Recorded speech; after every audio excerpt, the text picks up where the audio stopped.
আকাশবাণী কলতলা খবর পড়ছি বেলতলা থেকে আলু ব্যাপারী ফকিরচাঁদ ঝুনঝুনিয়াওয়ালা। এই মুহূর্তে সব থেকে বড় খবর, চোখ ও নাক উবড়ে নিলেন রাজ চক্রবর্তী মহাশয়। কার? মেহবুব মল্লিকের। আপনারা জানেন গত কয়েকদিন আগে রাজবাবু মিডিয়ার সামনে বলেছেন যে এখানে যদি কোনো মেয়েদের হেনস্থা করা হয় তার চোখ নাক আমি উবড়ে নেব। তার কথা তিনি রাখলেন।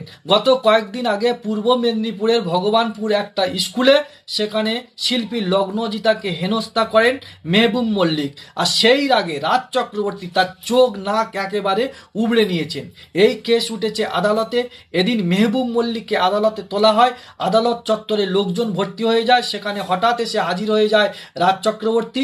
সবাই মিলে তাকে ঘিরে ধরে প্রশংসায় পঞ্চমুখ, একেবারে স্লোগান দিতে শুরু করে। সবাই বলেন যে মেয়েদের রক্ষাকর্তা রাজ চক্রবর্তী জিন্দাবাদ জিন্দাবাদ।